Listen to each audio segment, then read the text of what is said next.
세상에, 이런 영화 같은 나라가 실제로 존재하고 있었단 말이에요. 영국도 세계의 몇 손가락 안에 드는 선진국인데 한국은 그냥 차원이 다르단 말 외에는 덧붙일 말이 없네요. 그냥 이 나라는 말이 안 되는 나라예요. 여기 한국을 방문한 외국인 여성이 무슨 이유에서인지 어이가 없다면서 한국과 영국을 비교하면서 한국은 차원이 다른 나라라며 놀라고 있는데요. 그녀에게는 도대체 무슨 일이 벌어진 것일까요? 지금부터 사연 함께 보시죠. 안녕하세요. 저는 영국 본머스에서 경찰이 되기 위해 치안학위를 받기 위해 공부 중인 고등학생 캐서린이라고 합니다. 저는 얼마 전 약 3년간의 고등학교 생활을 끝낸 기념으로 학교에서 추진하는 한국으로의 졸업 여행을 다녀오게 되었는데요. 영국에는 경찰학과가 따로 없기 때문에 스스로 공부하고 노력해야 하는데 그래서인지 이번 한국 여행이 너무나 반가웠습니다. 무엇보다 한국은 치안 선진국이라는 것을 알고 있었기 때문이죠. 하지만 제 친구들은 저와 생각이 달랐습니다. 왜 굳이 가난하고 볼 것도 없는 나라인 한국으로 졸업 여행을 가는 것이냐면서 불만을 제기했고, 이는 대부분의 학생들이 마찬가지의 반응을 보여주었습니다. 하지만 저는 한국 여행에 대한 목적이 분명히 있었기 때문에 친구들의 반응은 완전히 제 관심 밖이었죠. 그런데 제가 한국에 처음 와서 놀랐던 건 한국의 인프라 수준이 너무 뛰어나다는 것이었어요. 절대 가난한 나라의 인프라가 아니라 오히려 세계적으로 손꼽히는 선진국인 영국보다 훨씬 더 살기 좋은 쾌적한 도시 인프라를 가지고 있다는 것이었습니다. 보통 영국에서는 마트를 한번 가려거든 차를 타고 30분? 아니 1시간 이상 가야 되는 경우가 대부분이고, 또 병원 역시 차를 타고 이동해야 하는 건 당연하고, 거기서 약 처방을 받기 위해 약국으로 가는 건 역시 또 차를 타고 이동해야 하는데, 놀랍게도 한국에서는 굳이 차를 타지 않더라도 걸어서 마트를 이용할 수 있었으며, 뿐만 아니라 병원이 있으면 약국은 꼭 한 건물에 같이 있기 때문에 굳이 차를 타고 동네에 몇 바퀴씩 빙빙 돌아야 하는 번거로움이 전혀 없는 아주 효율적인 국가이더군요. 그런데 제가 이곳에 온 목적은 이런 생활편의 시설 따위를 보기 위한 것이 아니었죠. 치안 선진국이라고 불리는 한국의 치안은 도대체 얼마나 대단한지를 직접 눈으로 보고 배워가고 싶은 아주 목적이 분명한 여행이었기 때문에 저는 정신을 가다듬고 한국의 치안 시설은 어떻게 운영되고 있는지 보기 위해 눈에 불을 켜기 시작했습니다. 하지만 한국이라는 나라 자체가 제게는 처음이었기 때문에 너무 낯선 환경에서 그런 것들을 일일이 하나씩 찾을 수는 없을 것 같아 저는 급하게 도움을 요청했습니다. 바로 저희 반에 있는 한국인 친구 진우에게 말이죠. 진우는 고등학교 2학년 때 영국으로 유학을 왔는데 저와 진우는 지금껏 한마디 대화를 나눠본 적이 없었습니다. 하지만 이번 한국 여행에서 제 목적을 달성하기 위해 먼저 진우에게 다가갔습니다. 진우는 그런 저를 밀어내지 않고 살갑게 대해주면서 우리는 짝을 이루게 되었죠. 진우에게 다가간 저는 먼저 나는 앞으로 경찰이 되고 싶은데 한국은 치안 문제를 어떻게 다루고 있는지 그게 너무 궁금해라면서 제 꿈에 대해 이야기를 했습니다. 그러자, 그렇지? 내가 영국에서 2년 동안 살아봤는데 영국은 한국에 비해서 확실히 불안한 점도 많고 길거리를 혼자 돌아다닌다는 것 자체가 말이 안 되는 것 같더라. 한국에서 살 때와 너무 달라. 한국에서는 그냥 슬리퍼 신고 잠옷바람으로 편의점이나 마트를 가도 아무 일도 일어나지 않는데 말이야. 한 번은 내가 아무 생각 없이 잠옷을 입고 편의점을 가려고 1층으로 내려갔거든. 그랬더니 1층에서 음식을 준비하시던 주인집 할머니께서 위험하다고 옷을 갖추라는 거 아니겠어? 정말 좀 많이 어이가 없더라니까. 진우가 이렇게까지 수다스러운 친구인지 한마디 했을 뿐인데 알게 되었습니다.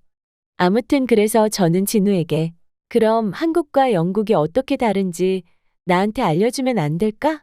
그리고 이번 여행은 자유여행을 할 수 있는데 나에게 한국을 소개해주면 안 될까?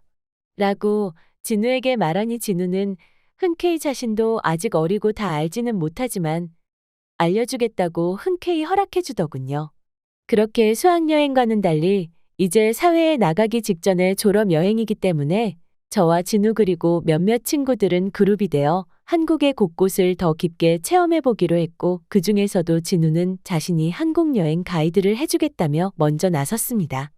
그리고 일단은 식사를 하자며 진우는 저희를 데리고 자신이 자주 가던 맛집이 있으니 소개해주겠다며 서울의 중심 도시로 우리를 이끌었어요. 그런데 서울로 도착해 진우와 함께 밥을 먹은 뒤 서울의 도심을 산책하던 저는 눈앞에 펼쳐진 놀라운 광경에 기겁하고야 말았는데요. 때는 저녁이었는데 아무리 도심 한복판이라고 하더라도 사람들은 아무렇지 않게 야외 테이블에서 술을 마시고 있었고 심지어 혼자서 술을 마시는 여성들도 제 눈에 들어왔고 그들 중 누구도 불안에 떠는 것 같지는 않았습니다. 여기에 더해 산책을 하고 있는 할머니와 강아지가 제 눈에 들어왔는데 어쩜 이렇게 밤이 늦었음에도 불구하고 강아지 산책을 할 수 있는지 도무지 믿기질 않더라고요. 그리고 또 하나 자꾸만 제 시야에 들어오는 것이 있었는데 걸을 때마다 밟히는 바닥의 불빛이었습니다. 저는 처음에 그저 네온사인 불빛일 거라고 생각했었는데 불현듯 책에서 봤던 셉티드가 떠오르더군요. 셉티드는 학교, 공원, 아파트, 길거리 등 도시생활 공간의 설계 단계부터 범죄를 예방할 수 있도록 다양한 안전시설 및 수단을 적용한 도시계획 건축 설계를 뜻하는데요. 영국에서도 이 같은 시설이 자꾸만 도입되고 있지만 너무 지지부진합니다. 특히 길거리 곳곳에 CCTV를 설치하기도 하고 학교나 은행 같은 공공기관에서는 인터폰, 카드키 등을 활용하여 범죄를 예방하고는 있다지만 무슨 이유에서인지 제대로 시행되지 않고 있어요. 아무래도 시작부터 모든 것을 갈아엎어야 하기 때문은 아닐까 싶었죠. 영국뿐만 아니라 미국이나 프랑스, 독일 같은 선진국에서도 이와 같은 셉티드 기법을 이용한다고 말은 하지만 어디에서도 본 적은 없어요. 그런데 그런 제도를 한국에서 시행하고 있다니 너무나 놀라웠습니다. 진우는 서울 도심뿐만 아니라 서울의 도시 근처 심지어는 지방의 도시들을 가봐도 이런 것들은 길거리 곳곳에서 쉽게 마주할 수 있다고 했고 오히려 저에게 저런 게 범죄를 예방하는 용도라고는 한 번도 생각해 본 적이 없다고 하더군요. 치안이나 보안 관련 업에 종사하지 않는 한 저런 게 범죄를 예방하는 용도라고는 당연히 생각하지 않았겠죠. 하지만 저에게는 너무나 신나는 일이었고 그때부터 한국이라는 나라의 치안 실태가 더더욱 궁금해졌고 가슴이 뛰며 마구 설레더군요. 가볍게 산책을 마친 뒤 진우는 시간이 늦었으니 일단 자신의 본가로 이동을 해서 짐을 풀고 놀자고 했고 그렇게 저와 친구들은 진우의 본가에 방문하게 되었습니다. 하지만 평범한 아파트에 불과하다고 했던 진우의 말과는 다르게 처음 방문한 한국의 아파트는 저를 감동받게 만들었는데요. 제가 살던 영국의 집과는 비교도 안 될 정도의 마치 호텔과 같은 시설을 갖추고 있었고 심지어 아파트 출입을 할 때는 전자도어락으로 출입하는 모습은 정말 영화에서나 나올 법한 모습이어서 아주 충격적이었습니다. 뿐만 아니라 아파트 출입문을 지나 아파트 안으로 들어왔을 때는 입구 바로 앞에 안내데스크가 있었고 그곳을 지키고 있는 경비원분이 계셨는데 저는 한국은 진짜 치안에 대해 엄청나게 많은 신경을 쏟아부었구나 하는 느낌을 받았습니다. 그리고 진우는 자신의 집이 그렇게 부유하지도 않고 그저 평범한 가정일 뿐이라고 했지만 진우가 살고 있는 아파트는 이렇게 영국에서는 엄청난 부자가 아닌 이상 감히 엄두도 못 낼 최첨단 보안시설을 갖추고 있는 것도 모자라 아파트 단지 내에는 24시간 아무렇지 않게 운영되는 편의점과 코인 세탁방, ATM 등이 운영되고 있었고 심지어 아파트 내부에는 주민들이 이용할 수 있는 실내 골프장과 헬스장, 독서실 등이 운영되고 있어서 그저 평범한 주거 전용 아파트라고는 생각되지 않았거든요. 하지만 진우는 이런 보안 시스템이라든지 아파트 단지 시설들은 한국의 어느 아파트를 가도 다 똑같다는 어이없는 말을 했고 저와 친구들은 진우의 말 한마디에 큰 충격을 받고야 말았습니다. 물론 한국이 이런 주거 형태를 가질 수밖에 없는 이유가 있겠지만 영국에서는 이런 보안시설을 갖추기 위해서는 웬만큼 부자가 아니고서야 절대 불가능한 일이죠. 처음부터 모든 것을 뜯어 고치기에는 비용이 상당하기 때문에 절대로 있을 수 없는 일이기 때문이죠. 뿐만 아니라 더욱 놀라웠던 것은 진우의 집에 짐을 풀고 진우가 함께 야식을 먹자면서 저희를 바깥으로 데리고 나갔을 때였는데요. 거리를 걷고 있을 때 저의 눈에 들어온 건 형광조끼를 입고 있는 두 명의 남성과 함께 걸어가는 한 꼬마아이였습니다. 그저 평범한 가족이라고 보기에는 어려웠고 뭔가 특별한 게 있을 것 같아 진우에게 질문했어요. 그랬더니 진우는 한국에서는 이렇게 늦은 시간에 아이나 노인, 그리고 여성이든 남성이든 구분하지 않고 원한다면 안전지킴이를 요청할 수 있는데 버스 정류장, 학교, 학원 어디든지 안전지킴이 분들이 집까지 안전하게 귀가를 동행해주는 서비스가 한국에서는 전국에서 시행되고 있다고 합니다. 사실 영국의 경우에는 이렇게 밤늦은 시간에 길거리를 돌아다닌다는 것 자체가 매우 위험한 일이기 때문에 웬만해서는 오후 7시 이전에 하루 일정은 마무리가 되는데요. 그 이후에 길거리를 걸어 다니는 사람 자체가 없어 웬만하면 거리에서는 사람을 마주칠 수 없고 심지어 다들 무서워 커튼조차 함부로 걷지 못하는데 이 늦은 시간에 저렇게 길거리를 걸어 다닌다니 너무나 놀라웠습니다. 무엇보다도 이런 안전한 보호를 전국 어디에서나 받을 수 있다니 말이죠. 그때부터는 제가 이 나라에 온 진짜 목적을 완전히 잊은 듯 연신 감탄만을 내뱉을 수밖에 없었습니다. 한국의 안전에 대해서 놀라웠던 건 사실 이뿐만이 아니었는데요.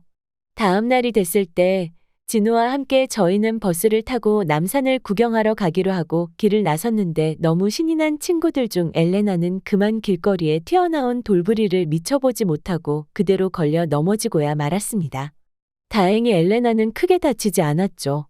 우리 모두는 엘레나를 걱정하면서 다리를 털어주며 괜찮냐고 묻던 그때 진우는 엘레나가 걱정도 안 되는지 핸드폰만 만지작거리고 있더군요. 진우에게 뭐 하냐며 엘레나가 넘어진 걸 보고도 왜 가만히 있냐고 화를 내던 그때 진우는 잠시만 기다려 달라며 저에게 대려 소리치더군요. 그리고 잠시 후 진우는 엘레나에게 괜찮냐며 걱정해 주었고 저에게는 이걸 보라며 자신은 지금 이 돌부리가 튀어나왔으니 빨리 구청에 민원을 넣어 이를 고쳐달라고 했다면서 이 같은 불상사가 다시는 일어나지 않게 방지해야 될 것 아니냐며 자신의 휴대폰 화면을 보여주더라고요. 하지만 저는 어이가 없었어요. 무슨 그런 민원 신청을 할 수 있는지 또 어차피 받아들여지지 않을 민원이겠지 하면서 도리어 짜증이 확 밀려왔습니다.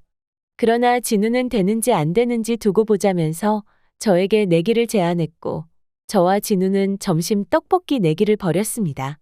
그렇게 10분쯤 흘렀을 때 민원을 받아들여 시설을 확인하기 위해 담당자가 찾아온 거 아니겠어요? 고작 10분 만에 말입니다. 행정 서비스의 사막이라고 불리는 영국에서는 민원 업무가 이렇게 일사천리로 진행되는 모습을 절대로 찾아볼 수 없는데요. 아주 느리고 열악한 행정처리 문제 때문에 훼손된 공공시설이 고쳐지는 데까지는 한 달이 걸릴지, 1년이 걸릴지, 아니면 10년이 걸릴지 아무도 예측하지 못하고 심지어 얼마 후 다시 문제 제기를 했을 때 그런 신고가 있었는지조차 모르는 그야말로 영국의 행정 업무는 완전히 엉망진창이거든요. 그렇기 때문에 영국은 한국과는 다르게 노후화는 물론이고 고장이 난 인프라 투성이인 것이죠. 그래서 영국에서는 이런 걸 보고 신고할 생각조차 못하고 과연 이런 신고 서비스가 있기는 할까 싶은 사람들도 많을 거예요. 하지만 한국에서는 고작 10분 만에 담당자가 찾아와 시설물을 확인하고 보수해주겠다고 말했으며 실제로 저희가 다시 영국으로 돌아가기 전 보수공사를 마친 모습을 보고 저와 친구들은 놀랄 수밖에 없었습니다. 그리고 깨달았습니다. 만약 제가 영국에서 경찰이 되고 또 만약에 일이 너무나 잘 풀려서 제가 경찰 내부의 고위 공직자가 된다 하더라도 한국처럼 할 수는 절대 없을 것 같다고 말이죠. 두 나라 간의 차이가 심해도 너무 심했기 때문에 과연 가능할까? 아니, 시도조차 못할 것 같다는 생각마저 들면서 저는 좌절감에 빠져버리고야 말았습니다. 그토록 기대하고 기대했던 한국의 치안은 감히 넘볼 수가 없는 수준이라는 생각에 그때부터 졸업여행의 마지막 날까지 모든 것을 내려놓고 저는 한국 문화를 있는 그대로 즐기고 지금 영국으로 돌아왔습니다. 물론 한국도 많은 실패를 겪으면서 지금의 행태를 갖추게 됐겠지만 무엇보다도 한국인들이 그것을 지키려 노력했기 때문에 지금의 한국이 만들어졌겠죠. 하지만 두 나라 간의 서로 다른 시설 차이에 벽이 느껴지기까지 하더군요. 그래서 이제는 한국이라는 나라에서 좋은 경험했다고 딱 그렇게만 생각하려고 하네요. 아무튼 한국, 너무 즐겁고 유익한 경험이었습니다. 오늘 준비한 사연은 여기까지입니다. 영상 끝까지 시청해주셔서 감사드리며 여러분의 구독, 좋아요, 알림 설정은 영상 제작에 큰 힘이 됩니다. 다음 더 재미있는 사연으로 찾아오겠습니다.